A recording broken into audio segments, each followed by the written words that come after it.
Hello everyone, आज हम लोग बात करने लगे हैं ड्रामा सीरियल लापता की। चलें, इतनी एपिसोड्स देखने के बाद ये तो पता चला कि इस ड्रामे का नाम लापता क्यों है, क्योंकि इसमें शम्स जनाब लापता हो जाते हैं। पहले से ही पता है कि शम्स सिर्फ तब तक लापता रहेगा जब तक फलक की शादी नहीं हो जाएगी। वैसे मज़े की बात है कि इन्होंने सारा का नाम फलक ही रखना। बैक टू द पॉइंट, अब जो सीन है उसमें हम ये देख रहे हैं कि जो शम्स हैं उनकी ज़िंदगी के इतने साल गुजर गए, लेकिन मज़े की बात यह है कि जो उनकी कज़न गीती हैं वो उनका टाइम नहीं बढ़ रहा था। वो उसी लड़के के साथ फिक्स थी जो उनकी फ्रेंड का मंगेतर था और उनका टाइम वहीं पे रुका हुआ था। लेकिन बाकी सारे उनके घर वालों का, शम्स का जेल में टाइम गुजर रहा था, लेकिन डायरेक्टर भूल गए कि उन्होंने गीती का भी टाइम आगे गुजारना है।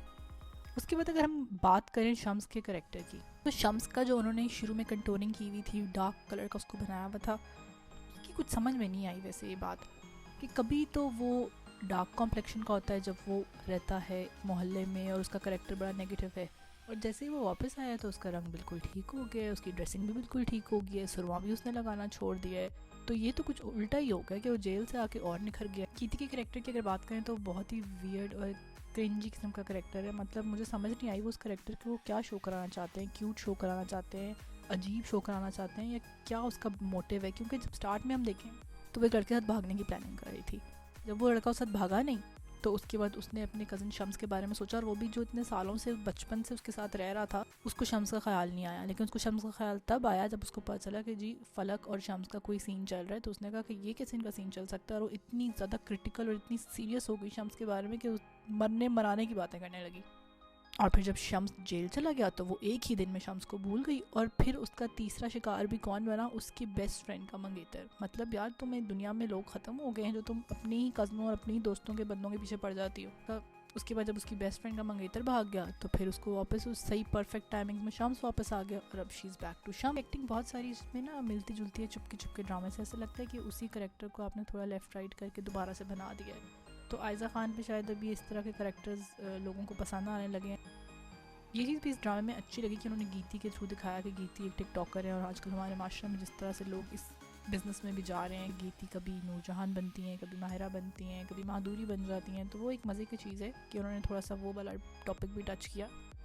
वरना अब तक मैंने तो ड्रामा में देखा नहीं था कि किसी एज अ टिकटॉकर दिखाएं किसी करेक्टर को भी, इतनी मेन लीड करेक्टर को। तो इट्स फन। जो मदर हैं वो तो बिल्कुल ही जी बेहोश हैं, उन्हें तो कुछ पता ही नहीं होता उनकी बेटी क्या कर रही होती है। उनकी बेटी बेसन लेने जाती है और बेसन लेने के चक्कर में वो भाग जाती है, घर से ट्रेन स्टेशन पहुँच जाती है, लेकिन उनको कोई होश ही नहीं होते, वो बस खाने बनाती रहती हैं।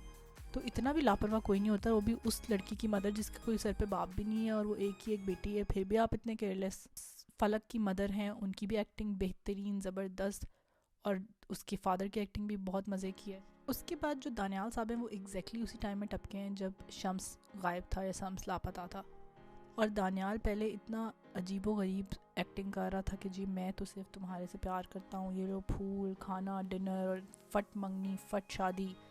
तो ये बात कुछ समझ में नहीं आई। और जब नेक्स्ट हमने एपिसोड में देखा कि जी उनकी नौकरानी की जो फेशियल एक्सप्रेशन थे उससे ही पता चल गया था कि जी he is already married. It means कि वो ऑलरेडी मैरिड थे। अब बड़ी कॉम्प्लेक्स स्टोरी होने वाली है, क्योंकि शम्स को पसंद है फलक, वो तो उसको पसंद करता है और उससे शादी करना चाहता है अभी भी, और दानियाल इज़ ऑलरेडी मैरिड। अब नेक्स्ट प्रोमो में हमने यही देखा कि उनको पता चल जाएगा फलक को कि वो मैरिड हैं, तो उनका क्या रिएक्शन हो। तो ये वाला जो करेक्टर है सारा खान का, ये थोड़ा थोड़ा मुझे उनके सबात के करेक्टर से मिलता है। अगर आप लोगों ने सबात ड्रामा देखा हो तो आप लोगों को आइडिया होगा, रिलेट कर पाएंगे कि मैं क्या बात कर रही हूँ। सबात ड्रामा में भी उनकी ये कि वो बहुत ज़्यादा रूट थी, लेकिन इसमें भी थोड़ा सा उनका एक सीरियस रूट किस्म का है एलिमेंट, लेकिन उनके अंदर एक प्यार वाला एलिमेंट भी है शम्स के लिए, जो कि दैट्स रियली स्वीट। तो ये उनकी पर्सनालिटी अच्छी लगती है। नो डाउट कि सारा खान की एक्टिंग बहुत ज़बरदस्त है इस ड्रामे। ओवरऑल अगर देखा जाए तो सारा की एक्टिंग काफ़ी अच्छी है, शम्स की एक्टिंग भी बहुत अच्छी है। मतलब शम्स अच्छा काम कर।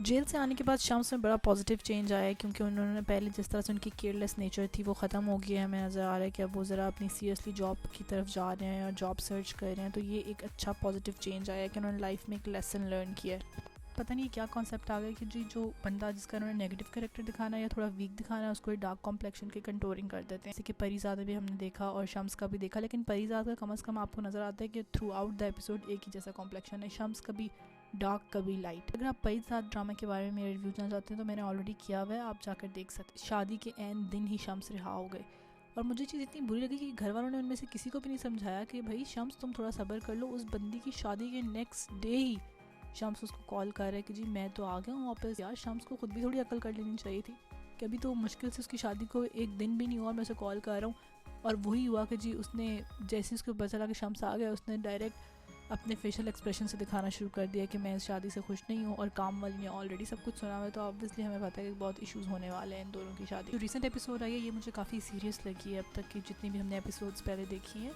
और जो सबसे मज़े की बात है, जो एक बड़ा कन्फ्यूजन सी थी दानियाल के करैक्टर के बारे में ना, वो खुल के सब कुछ समझ आ गया कि दानियाल बहुत ही वियर्ड पर्सनालिटी, जिस तरह से उसकी डिफरेंट अपॉइंटमेंट्स हो रही हैं और वो बताता है कि मुझसे गुस्सा कंट्रोल नहीं होता, और जिस तरह से अपने पेरेंट्स से वो बात कर रहा था वो सीन भी हमें दोबारा देखने को नज़र आया। और स्पेशली जो मज़े की चीज़ नज़र आई है वो ये कि फलक को पता चल चुका है कि उसकी ऑलरेडी भी एक वाइफ थी, और उसने अपनी वाइफ का सुनने में आया कि उसने अपनी बीवी का शक के बिना पर कत्ल कर दिया। अब स्टोरी देखा जाए तो आगे यही होने वाला है कि कहीं ना कहीं तो उसको पता चलेगा कि शम्स का और फलक का कुछ चक्कर था, जिसकी वजह से अब देखते हैं कि क्या रिएक्शन होगा। प्रॉब्ली फलक भी बहुत डर गई होगी जब उसको ये सब बातें पता चली होंगी। अब मुझे थोड़ा सा क्लियर हुआ है कि जो उनकी घर में जो उनकी हेल्पर है उसका इतना रिएक्शन अजीब सा क्यों होता था जब उसको पता चलता था कि बात कर रही है।